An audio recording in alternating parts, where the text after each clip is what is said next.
Hi, this is Elliot Fishman, and welcome to part 2 in our Pitfalls and Errors in Body CT, what they are and how to avoid them. Now, we're going to look at some of the things that are a source of error and some of the things that are so easy to do to help prevent errors. So let's look at the first question. Do you need to look at a full field of view on a CT scan, and if so, when? Well, the answer is, truthfully, you always need to look at the full field of view. Now, where this question comes up, of course, is in cardiac CTs, be it for coronary CTA or calcium scoring. And then I'm just going to mention the spine, and I'll show you why I'll mention that. Now, there was an argument, remember, initially when cardiac CT first came along, the cardiologists who couldn't read CTs, barely could read the coronary CTs at that point, did not want to have to look at the lung fields. And the argument was, hey, we ordered a coronary. No one asked you to look at the lung fields. It's inappropriate. Some of you may remember one of the vendors, I believe it was Philips, actually developed a scanner where it blocked out everything outside the heart, so you couldn't see it if you wanted to.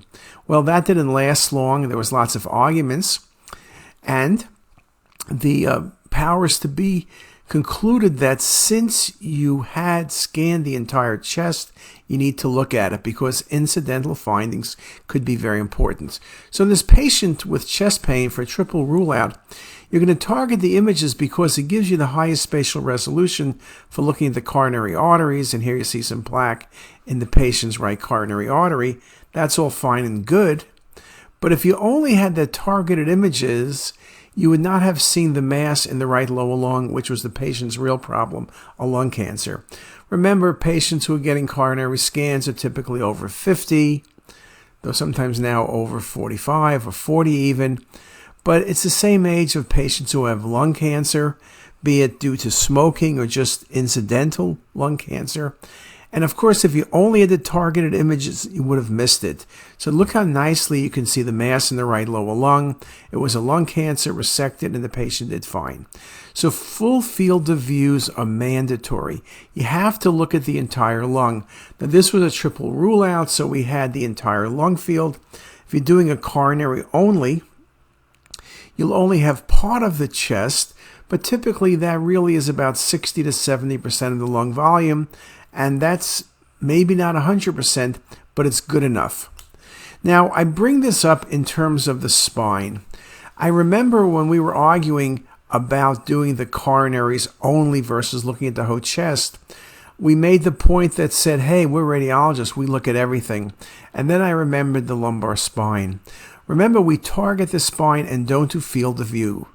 One of the reasons is, again, you want higher spatial resolution, but there's no reason you shouldn't look at the entire abdomen.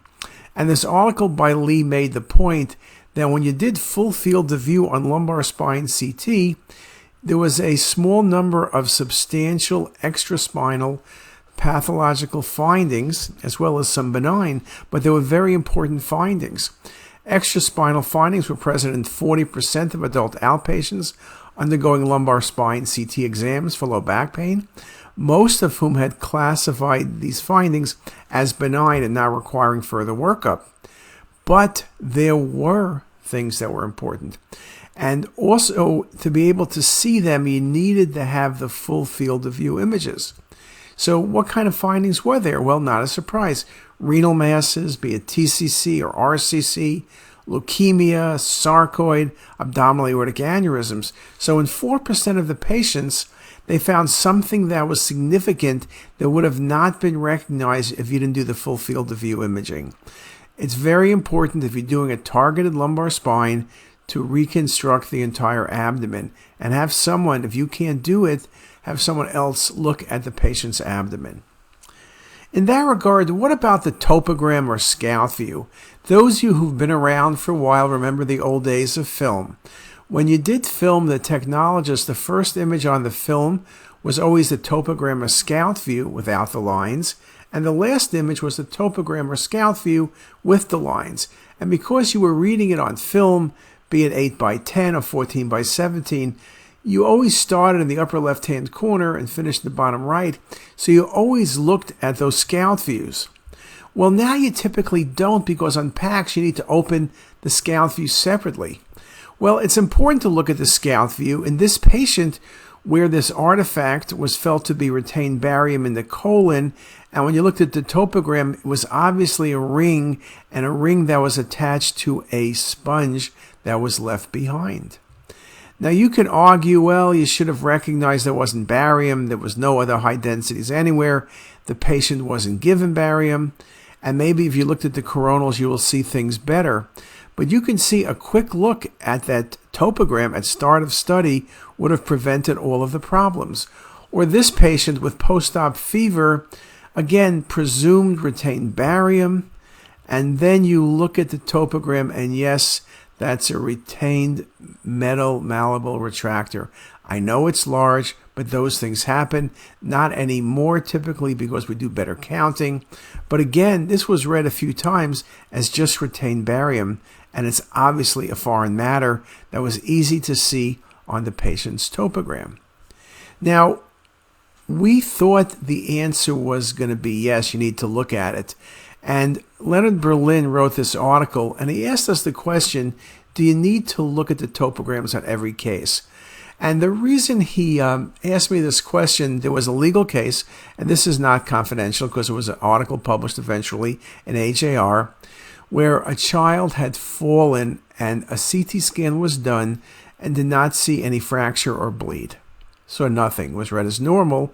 A few hours later, the patient seized and died.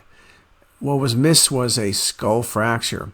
Now, when you look at the CT scan, it was one of those skull fractures in a child. That's hard to see. It wasn't displaced. But if you looked at the topogram, there was obviously a displacement of the fracture. When they asked the radiologist at the trial, how could he have missed that? He said, well, we don't look at topograms. Well, that wasn't a good answer. It was settled for several $1 million. Now, what we did, and this was a wonderful study because Bob Gaylor and Bill Scott, two of the world's best plain film radiologists, looked at 2,032 straight scout views to look for findings that might be on the scout or topogram. Now, sometimes, of course, you're going to see something on the topogram and you're going to see it on the CT, so that wouldn't matter. But remember, you do an abdominal CT, the topogram considerably larger. Maybe you see some of the chest. Maybe you see some of the bony structures that aren't in the field of view. And it ends up that the CT scout view showed a finding in up to 23% of cases, usually in the anatomic region imaged by CT. So there was no problem. Though, as I showed you with that retained foreign matter, it would have been helpful to have a scout view. But in up to 2% of cases, the abnormality seen on the scout view was not included in the CT field of view. And so you have to look at everything because those 2% of the time, that information may indeed be very critical.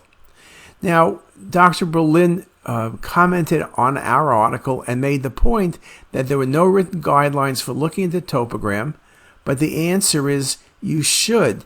And although 2% may seem low, if you had 85 million patients undergoing CT, then as many as 1.7 million patients may have an abnormal finding not seen on the CT, but seen on the scout view. So it indeed is very important. And the conclusion was the findings of the article supported the routine review of the scout view when interpreting a CT scan, reasonable medical practice, logic, and medical, legal, as well as ethical considerations confirmed their conclusion. There was a subsequent article by Dr. Daphner. Scout views are an integral part of any CT exam and should be carefully reviewed for findings that may or may not be included in the field of view of the study. And again, another article by Itri made the same point. The scout views are important, and perhaps in a radiology template, you should have something that says scout view and said, I looked at the scout view, I saw this, I saw that, or I saw nothing. So every article focuses on the need to do the scout view. You need to look at it. I know it's not going to help all that frequently, but maybe once a day or once every other day it will help. Sometimes it will clarify things, and it only takes a moment to look at. Again, perhaps the PACS vendors should have the topogram open as the first image and not just basically something in the chest or something in the abdomen. Now, what I'd like to now do is get more specific, look at certain specific topics, look at some of the pitfalls and some of the ways around it. So the first one is bladder cancer. Over 72,000 new bladder cancers in the U.S. every year. Most are TCCs, others are squamous cell and adenocarcinoma. Now, I am not talking about bladder cancer when the patient has hematuria. You're going to find that. And I'm not talking about bladder cancer for staging when you know they have a bladder cancer. I'm talking about a purely incidental finding. How often is bladder cancer an incidental finding on a CT scan? And if so, how often do you miss it? What's the legal liability of missing a bladder cancer early? And what do you look for on CT for the routine evaluation of the bladder on a contrast-enhanced CT so you don't miss an incidental bladder cancer? Now, where I first came into this issue was this patient. This is an outside scan, and MedChi, the medical legal group in Maryland, asked me to look at the scan and just give my opinion because this case was going to go to court. This was a patient who had acute abdomen. The radiologist, you can see the patient could not get IV contrast, read the descending colon is thickened and said there was ischemic colitis, which there was, but they didn't notice on that scan done 2 o'clock in the morning there was something in the bladder right there. And sure enough, a couple years later, the patient had some back pain. There was a bone med, and you can see the bladder mass and it's larger. This was an incidental bladder cancer, not exactly a small one, but it makes the point even without contrast, you could potentially see a bladder cancer. One of the things we found is we all do lots of CTAs. Aortas are good examples. The bladder's distended. You're looking for TAVR, you're looking for aneurysms, follow-up aneurysms, rule out dissections, but you're doing arterial phase imaging and you're scanning through the bladder. Small bladder cancers are typically vascular enhancement up to about 90 or 100 Hounsfield units, but they stand out against the urine. Any enhancement of the bladder wall or any nodule off the bladder wall should be investigated further. Yes, sometimes it could be inflammatory, but unless proven otherwise, those small enhancing lesions are always bladder cancer. Do not assume a zone of subtle bladder enhancement is of no clinical significance. Assume it is. If you're not certain from the axial, coronals, or sagittals can help. Look at this example. Look at this patient's lesion. This is at 5 millimeters, but there it is, a bright dot at about 12 o'clock in the bladder. Here it is on the sagittal view. Again, very obvious. It's small, but that's a bladder cancer. There's nothing else it could be. Another example, we're doing a vascular study. You see the iliac vessels and femoral arteries are very bright. There's a lesion by the right UV junction standing out against the urine in the bladder. What's really nice is, even though it's enhancing only to about 80 Hounsfield units, it stands out against the urine, which is about 10 Hounsfield units. It shows very nicely, and here it is on the coronal. Again, my point is, if it's real, you're going to see it on coronal and sagittal, but axial and coronal work very nicely in this regard. And here it is, if you waited long enough, the bladder is now filled with contrast, and the lesion is shown either on the early phase or on the later phase imaging. Now, the lesions could be a bit larger even. Here's one at about 3 o'clock. That's a mass, left bladder wall. Here it is on the axial and then the coronal. And here it is on the arterial phase. And here it is if you would have waited for the late phase to show the lesion. So bladder cancers can be seen early and can be seen late. The issue is you're not looking for bladder cancer in a patient where the history is not hematuria. So our point is, and our recommendation is, always look at the bladder. You can spend just a few seconds looking, but look for something enhancing. If you see something enhancing, it's going to be a tumor. In this article by Rahman, the presence of a discrete bladder mass or nodule should be considered suspicious for malignancy. In many cases, such lesions may be better appreciated on early phase images when surrounded by low attenuation urine, particularly when the lesion is avidly enhancing, like the cases I showed you. In other words, although TCC has typically been regarded as a hypovascular tumor, these lesions get to 90 or so Hounsfield units routinely, and against urine, they really are hypervascular. So again, high suspicion will allow you to pick up many small lesions. When we went back, we noticed over time we missed some cases. We've seen outside cases missed routinely. Now we haven't had that issue anymore because all of us know to look at the bladder very carefully. Now, the last thing I'll mention, another potential error, is pulmonary embolism. Now, the reason we talk about this as an error, when we look at studies like the abdomen, you tend to look at the chest or whatever bit of chest you have sort of very quickly. And usually you'll be looking with lung windows to make sure there's no lung nodule. If you look at the soft tissues, you're just looking for nodes perhaps. But what you have to do, particularly in oncology patients, is look very carefully to make sure the patient doesn't have a small PE. You have to look very, very carefully. Now, one potential error is when you want to look for small PEs, you want 0.75 millimeter thick sections. Often you're looking at 3 millimeter thick sections, or some people even 5. So that's one source of error. But again, not thinking about the possibility of pulmonary embolism is going to be the issue. And we particularly see this in patients whose tumors do lend themselves to getting PEs, for example, pancreatic cancer. High index of suspicion. Remember, in an oncology patient, up to 5% of patients have unsuspected pulmonary embolism. And the second thing I'll tell you to do is always look at the thin sections through the chest. Here's just a few examples. This is the highest scan. Here I see it nicely. Evidence of pulmonary embolism. Patient's right lower lung. Here it is in the coronal view, very nicely seen as well. Right there and there. Another example.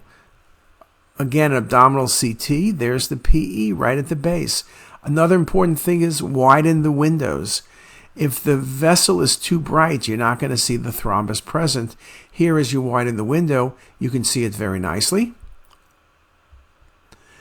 There was an article by Lim and Charlie White that made the point about missed PEs on abdominal CT, that you need to look very carefully.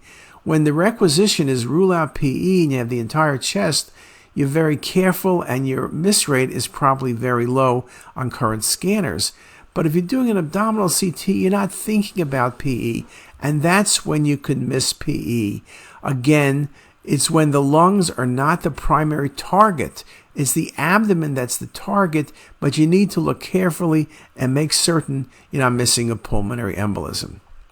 Now, let's go to stomach, but before we do, let's stop here, let's take a break, and let's come back. So we've gone through a number of different things. We've gone through some of the basic principles, full field of view, looking at the tope. We looked at how easy it is to miss a bladder lesion. We looked at how easy it is to miss a PE on an abdominal CT. And we're going to keep going through a number of these different scenarios, including looking at the stomach and looking at the kidneys and looking how to avoid those errors. And with that, see you soon. If you like this video, make sure to subscribe to the CTisus YouTube channel. You can also visit us at ctisus.com for even more videos, plus quizzes, pearls, protocols, and oh so much more. We're also in the App Store and have well over a dozen apps for iPhone and iPad, all completely free. Thanks for watching.